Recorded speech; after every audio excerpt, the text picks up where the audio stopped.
Hey everyone, welcome to सरकारी eight once again. तो इस वीडियो में जो मैं आप सभी के साथ एक इंपॉर्टेंट डिस्कशन करने वाला हूं, जो कि यूपी बीएससी नर्सिंग जो आपका एंट्रेंस एग्जाम हो चुका है, तो उसके टोटल जो गवर्नमेंट सीट्स हैं और जो गवर्नमेंट कॉलेजेस हैं, तो उसके बारे में हम लोग इस वीडियो में कंप्लीट डिस्कशन करने वाले हैं। ठीक है, तो आप सभी से रिक्वेस्ट है कि वीडियो को पूरा एंड तक देख लेना, सो दैट कि आपको सभी कॉलेजेस के बारे में पता चल जाए। एंड आपको मैं ये भी सजेस्ट कर दूंगा कि कौन से कॉलेजेस आपको काउंसलिंग के टाइम पे अपनी प्रायोरिटी लिस्ट में ऊपर रखने चाहिए एंड किनको नीचे रखना चाहिए। ठीक है, तो अगर आप इस चीज की अंडरस्टैंडिंग को समझ जाते हो तो आपके लिए इजी होगा सबसे बेस्ट कॉलेज लेना। ओके, एंड यहाँ पर जो है अगर आप चैनल पर नए हो तो जरूर सब्सक्राइब कर लो और बेल आइकन को प्रेस कर लो, क्योंकि अभी जब रिजल्ट आएगा एंड उसके बाद जब भी काउंसलिंग प्रोसेस स्टार्ट होगा तो उस पर सारी इन्फॉर्मेशन आपको इस चैनल पर मिलती रहेगी। एंड मैंने डॉक्यूमेंट से रिलेटेड कल एक वीडियो अपलोड करी थी, तो वो वीडियो अगर आपने नहीं देखी तो उसका लिंक मैं कमेंट सेक्शन में पिन कर रहा हूँ, वहां से जाके चेकआउट कर लेना। उस वीडियो में मैंने बता दिया कि काउंसलिंग और एडमिशन के टाइम पे आपको कौन कौन से डॉक्यूमेंट्स चाहिए होंगे एंड आपको वो जो है जल्दी से जल्दी अरेंज करके रख लेना है। ठीक है, तो वो वीडियो जरूर देख लेना, क्योंकि रिजल्ट कुछ ही दिन में आने वाला है एंड उसके तुरंत एक हफ्ते में जो है काउंसलिंग स्टार्ट हो जाएगी, फिर आपके पास इतना टाइम नहीं होगा, तो इसलिए उस चीज को अच्छे से समझ लो। क्लियर है?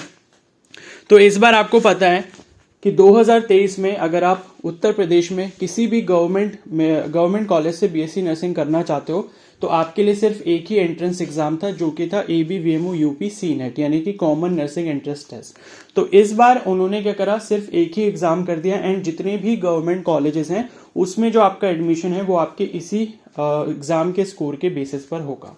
ठीक है, प्राइवेट कॉलेजेस में शायद इस बार एडमिशन उस एग्जाम के थ्रू नहीं होगा, उसका क्या प्रोसेस अभी आगे होता है वो हम देख लेंगे जब ऑफिशियल नोटिफिकेशन आ जाएगा। तो अभी सिर्फ हम लोग गवर्नमेंट कॉलेजेस की बात करते हैं। ठीक है, तो लास्ट ईयर क्या था कि आपका SGPGI ने जो है अपना खुद का अलग से एंट्रेंस एग्जाम कंडक्ट करवाया था, लेकिन इस बार जो है SGPGI लखनऊ जो कॉलेज है, जो कि एक बहुत ही अच्छा कॉलेज है, तो वो भी इसी में इंक्लूड हो गया है। ठीक है, तो ये चीज क्लियर हो गई। ठीक है, तो चाहे वो KGMU लखनऊ हो, RML लखनऊ हो, UPUMS सैफई हो या KGMU लखनऊ हो, ठीक है, तो ये कॉलेजेस प्लस जितने भी गवर्नमेंट कॉलेजेस हैं यूपी के, वो सभी इस यूनिवर्सिटी के अंडर आ चुके हैं। एंड इस यूनिवर्सिटी के अंडर नहीं, मतलब इसमें जो एडमिशन प्रोसेस होगा वो इसी यूनिवर्सिटी के थ्रू होगा, जिसका नाम है अटल बिहारी वाजपेयी मेडिकल यूनिवर्सिटी। ठीक है, तो अब मैं आपको कॉलेजेस बताता हूं कौन कौन से कॉलेजेस हैं। तो यहाँ पर टोटल जो है 22 कॉलेजेस हैं।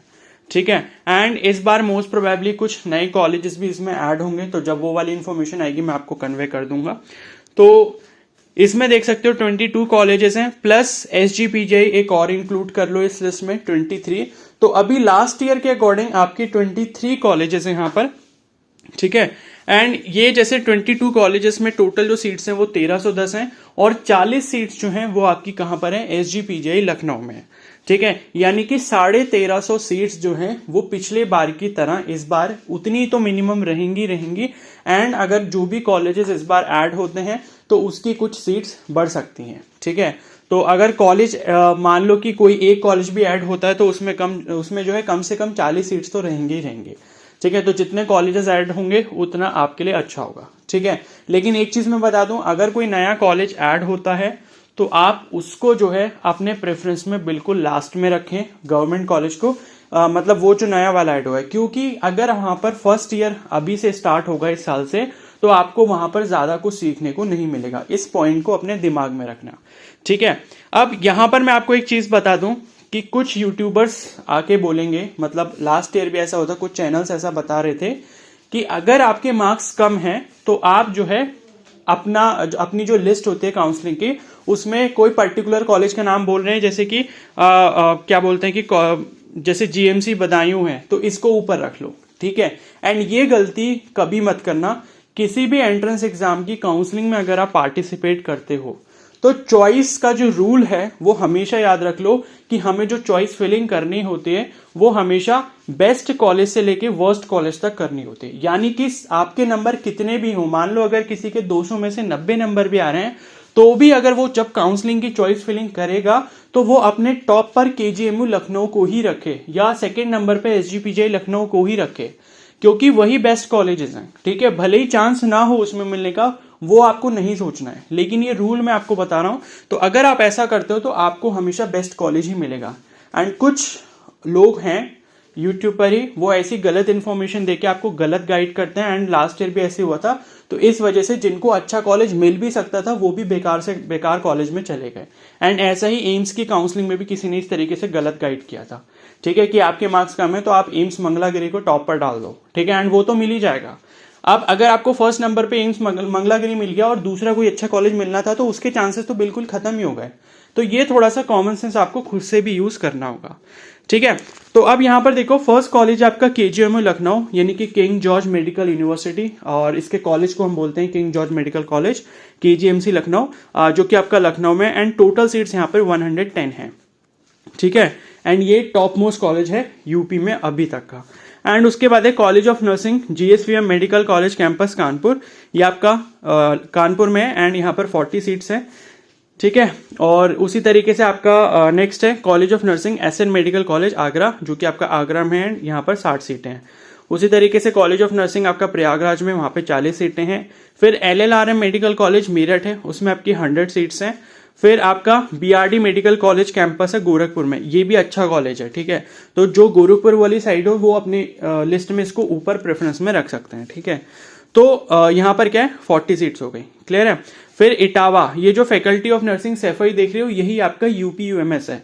तो ये 2022 से इंक्लूड हुआ है ABVMU के अंडर। 2021 तक इसका खुद का अलग से एंट्रेंस एग्जाम कंडक्ट करवाया जाता था, ठीक है। तो ये जो इटावा वाला कॉलेज हो गया सैफई, ये आपका, इसमें 60 सीट्स हैं BSc नर्सिंग की। उसके बाद आपका गवर्नमेंट मेडिकल कॉलेज कन्नौज है, यहाँ 40 सीटें हैं। फिर आजमगढ़ वाला मेडिकल कॉलेज, उसमें 60 सीटें हैं। उसके बाद जालौन है, यहाँ पर 60 सीटें हैं। और उसके बाद SMMH मेडिकल कॉलेज है, और ये आपका 60 सीटें यहाँ पर सहारनपुर में, ठीक है। फिर नेक्स्ट है आपका अंबेडकर नगर में एक कॉलेज है, वहाँ पर 60 सीटें हैं। फिर रानी दुर्गावती नर्सिंग कॉलेज बांदा में है, ये 60 सीटें। फिर GMC बदायूं है, यहाँ पर भी 60 सीटें हैं। फिर RML हो गया, जो कि खुद में एक अच्छा कॉलेज है, ठीक है, लखनऊ में ये भी, एंड यहाँ पर भी 40 सीटें हैं। फिर नेक्स्ट है आपका GIMS ग्रेटर नोएडा, जो कि गौतम बुद्ध नगर में, यहाँ 60 सीटें, ठीक है। एक चीज यहाँ पर मैं आपको बता दूं, जैसे कि ये GIMS नोएडा है, तो यहाँ पर फीस स्ट्रक्चर काफी ज्यादा हाई है। अगर आप देखोगे गवर्नमेंट कॉलेज ये है जरूर, लेकिन इसका फीस स्ट्रक्चर काफी ज्यादा मतलब ऊपर है। तो अगर आप इसको अपनी लिस्ट में ऐड कर रहे हो तो ये सब जो फैक्टर्स हैं वो आपको खुद से देखने पड़ेंगे कि कहां पर फीस ज्यादा है, कहां पर फीस कम है। मैं उसका थोड़ा बहुत आइडिया आपको दूंगा जरूर कि कहां पे फीस ज्यादा लगेगी, कहां पर कम लगेगी, ठीक है। भले ही ये गवर्नमेंट कॉलेजेस हैं, लेकिन आप ऐसा नहीं बोल सकते कि सभी गवर्नमेंट कॉलेजेस में जो फीस है वो कम ही होगी, ठीक है, या एक जैसी होगी। इन सभी कॉलेजेस में सबकी फीस अलग अलग है, किसी में कोई चार्जेस किसी ने इंक्लूड कर रखे हैं, किसी ने नहीं करे। तो इस तरीके का फीस स्ट्रक्चर है। एंड GIMS ग्रेटर नोएडा में लास्ट ईयर कुछ ऐसा ही हुआ था कुछ स्टूडेंट्स के साथ, उन्होंने ऑप्ट तो कर लिया था, उनको मिल गया था, लेकिन यहाँ का फीस स्ट्रक्चर काफी ज्यादा हाई है, ठीक है। तो इस पॉइंट को थोड़ा ध्यान रखना। तो यहाँ पर भी 60 सीटें हैं। उसके बाद आपका कॉलेज ऑफ नर्सिंग है, क्या बोलते हैं, Rajarshi Dashrath autonomous state medical college Ayodhya, ये आपका 60 सीटें हैं। अब ये देखो, ये ऑटोनोमस कॉलेज है, तो ऑटोनोमस कॉलेज आप एक तरीके का मान सकते हो लाइक सेमी गवर्नमेंट होता है, ठीक है। क्योंकि ऑटोनोमस का मतलब है कि वो लोग अपने रूल्स एंड रेगुलेशन खुद के अकॉर्डिंग बनाएंगे, एंड उसमें जो है ABVMU का ज्यादा क्या बोलते हैं इन्वॉल्वमेंट नहीं होगा, ठीक है। तो वो होते हैं ऑटोनोमस कॉलेज। तो इसको भी आप अपनी प्रायोरिटी लिस्ट में थोड़ा नीचे ही रखना, ठीक है। फिर है आपका college of nursing autonomous state college, ये बस्ती में है, यहाँ पर भी 60 सीटें हैं। उसके बाद फिर से एक ऑटोनोमस कॉलेज है बहराइच में, इसमें 60 सीटें हैं। फिर स्टेट मेडिकल कॉलेज शाहजहानपुर, इसमें भी 60 सीटें हैं। एंड उसके बाद फिर से ऑटोनोमस स्टेट मेडिकल कॉलेज है जो कि फिरोजाबाद में, इसमें 60 सीटें। एंड उसके बाद है महारानी लक्ष्मीबाई राजकीय पैरामेडिकल ट्रेनिंग कॉलेज, जहाँ से, ठीक है, जिसे हम शॉर्ट में MLB कॉलेज भी बोलते हैं, MLB राजकीय पैरामेडिकल कॉलेज, जहाँ से यहाँ पर भी 60 सीटें हैं, ठीक है। एंड इसके बाद एक जो लास्ट कॉलेज है वो है आपका SGPGI लखनऊ, जिसमें आपकी टोटल अभी तक के अकॉर्डिंग 40 सीटें हैं, ठीक है। तो अब अब ये समझते हैं कि कॉलेजेस को रखना कैसे अपनी लिस्ट में, ठीक है। ये सभी गवर्नमेंट कॉलेज हैं। एंड आपको कुछ भी लगता है कि मेरे 80 मार्क्स आए, 90 मार्क्स आए, वो नहीं सोचना है। आपको ऊपर अपने गवर्नमेंट कॉलेजेस ही रखना है। एंड फिर आपको लगता है कि चलो यार मुझे गवर्नमेंट नहीं मिलेगा, एंड सपोज अगर इस वाली काउंसलिंग में ये लोग प्राइवेट ऐड करते हैं, क्योंकि अभी कुछ कंफर्म नहीं है कि प्राइवेट की काउंसलिंग ये लोग करवाएंगे या नहीं करवाएंगे, क्योंकि इन्होंने एक नोटिस निकाला था जिसमें लिखा था कि जो डीम्ड और प्राइवेट यूनिवर्सिटीज एंड कॉलेजेस हैं उसको हम लोग ABVMU में इंक्लूड नहीं कर रहे। तो अभी उसका कुछ पता नहीं एग्जैक्टली क्या है, ठीक है। तो अगर ऐसा होता है कि प्राइवेट कॉलेजेस की काउंसलिंग भी इन्हीं के साथ होगी, तो आपकी जो फोरमोस्ट प्रायोरिटी होनी चाहिए, सबसे पहले प्रायोरिटी होनी चाहिए, वो ये होनी चाहिए कि हमको पहले सारे गवर्नमेंट कॉलेजेस ऊपर लिस्ट में लगाने हैं काउंसलिंग के टाइम पे, एंड उसके बाद प्राइवेट कॉलेजेस लगाने हैं अगर आप लगाना चाहते हो या आप अफोर्ड कर सकते हो, ठीक है। एंड कॉलेजेस के नंबर पे कोई रेस्ट्रिक्शन नहीं होती कि आपको इतने ही कॉलेजेस सेलेक्ट करने हैं, जितने हैं आप सारे के सारे भी कर सकते हो, ठीक है। तो उसमें कोई भी बाउंडेशन नहीं होती। क्लियर है? तो यहां पर क्या है, आपकी प्रायोरिटी कुछ इस तरीके से रहनी चाहिए। पहले आपको अपने जो भी पर्सनल फैक्टर्स हैं उनको कंसीडर करना होगा, ठीक है। जैसे बहुत सारे कैंडिडेट्स होते हैं तो उनका मतलब एक प्रेफरेंस होता है कि हमें जो है अपने होम डिस्ट्रिक्ट में या आसपास ही कहीं पर अच्छा कॉलेज मिल जाए, ठीक है। अब जैसे मान लो कि कोई क्या बोलते हैं, कहीं कोई गोरखपुर से बिलोंग करता है, ठीक है। तो अब क्या है, उसको अगर जैसे हमें पता है कि केजीएमयू लखनऊ बेस्ट कॉलेज है, तो अगर आपको लगता है कि मेरे पेरेंट्स अलाउ नहीं करते या मेरा घर से ज़्यादा दूर जाने का मन नहीं है, मुझे घर से दूर नहीं जाना, तो आप फिर उस केस में केजीएमयू लखनऊ को फर्स्ट नंबर पे मत डालो, ठीक है। कोई फायदा नहीं है, क्योंकि मान लो कि अगर आपके मार्क्स अच्छे हैं एंड वो कॉलेज आपको मिल गया तो फिर आपको लखनऊ जाना पड़ेगा। तो पर्सनल फैक्टर्स को पहले कंसिडर करना है कि हम घर से दूर ज़्यादा जा सकते नहीं जा सकते, ठीक है। तो ये सब चीजें हटाकर जो है मैं आपको एक मतलब प्रेफरेंस लिस्ट बता रहा हूं कि किस तरीके से आपको कॉलेजेस सेलेक्ट करने चाहिए, ठीक है। तो मैं अभी यही सोच रहा हूं कि आपको जो बेस्ट कॉलेज मिलेगा वहां पर जाओगे, ऐसी कोई भी बाउंडेशन नहीं है कि आपके घर वाले नहीं भेज रहे या आप जो है घर के पास ही रहना चाहते, ज्यादा दूर नहीं जाना चाहते। वो सब फैक्टर्स को मैं अभी हटा रहा हूं, ठीक है। उसको हटाने के बाद अभी हम देखते हैं कि बेस्ट कॉलेजेस कैसे सिलेक्ट कर सकते हो, ठीक है। तो फर्स्ट नंबर पे तो देखो केजीएमसी लखनऊ ही हो गया, ये आपका फर्स्ट नंबर पे रहना चाहिए।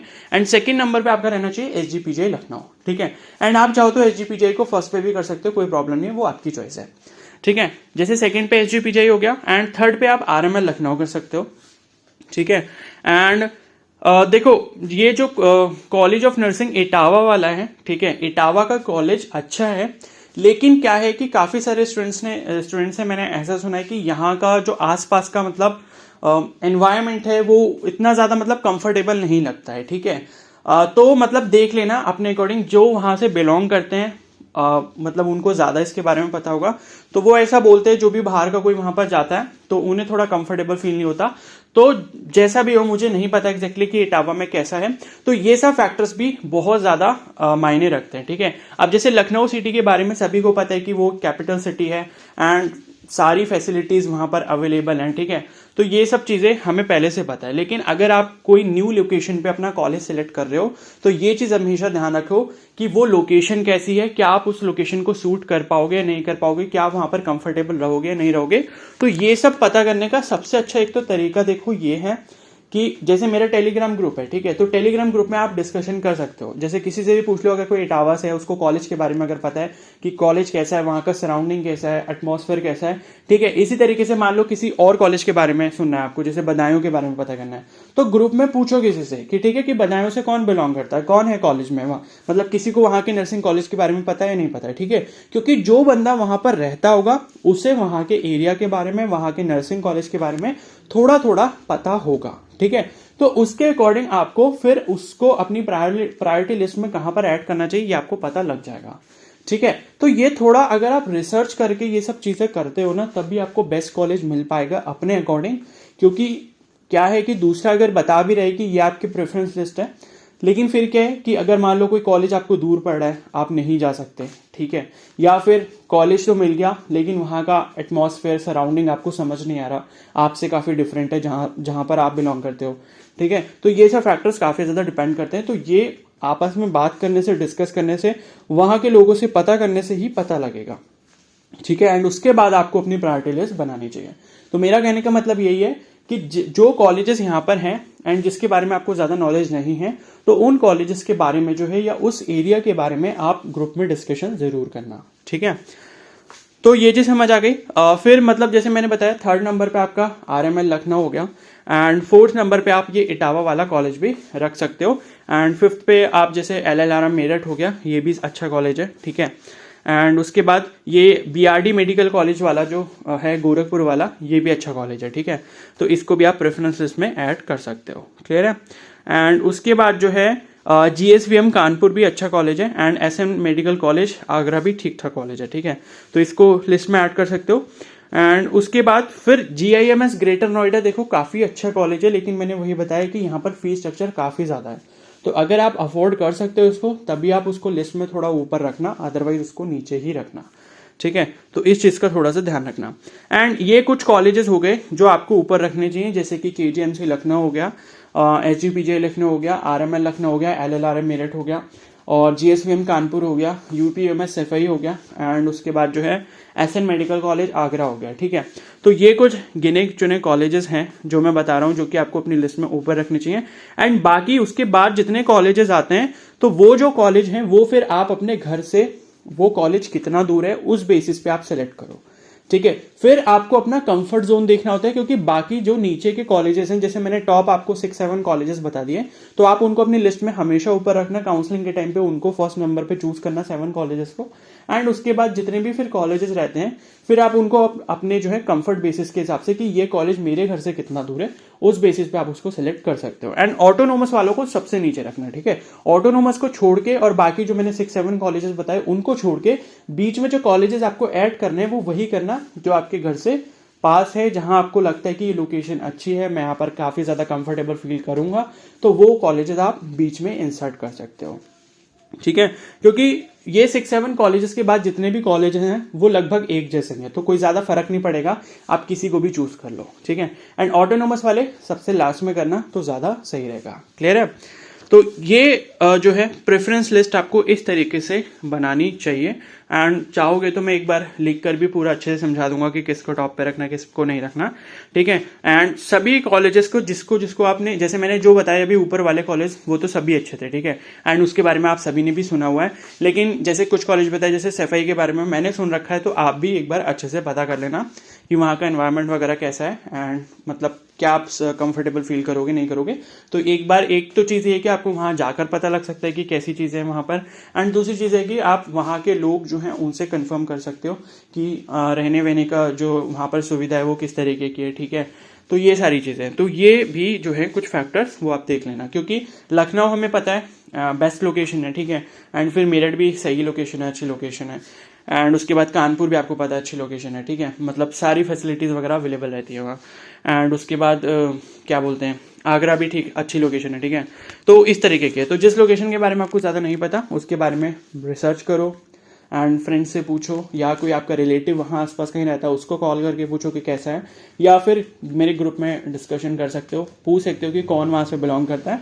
तो इस तरीके से आपको ज़्यादा डिटेल आइडिया मिलेगा। तो ये एडवाइसेस मैं आपको इनिशियल स्टेज पे इसलिए दे रहा हूँ सो दैट कि आप अपने लिए बेस्ट मेडिकल कॉलेज जो है मतलब BSc नर्सिंग के लिए कॉलेज जो है वो आप सेलेक्ट कर पाओ। ठीक है, तो आई होप मेरी टिप्स जो है, जो मेरी एडवाइसेस हैं वो आपको अच्छे से क्लियर हो गई होंगे। एंड मुझे बस इतना एक्सप्लेन करना था, सीट्स वगैरह के बारे में मैंने बता दिया, एंड बता भी दिया कि कॉलेज कैसे चूज करना है।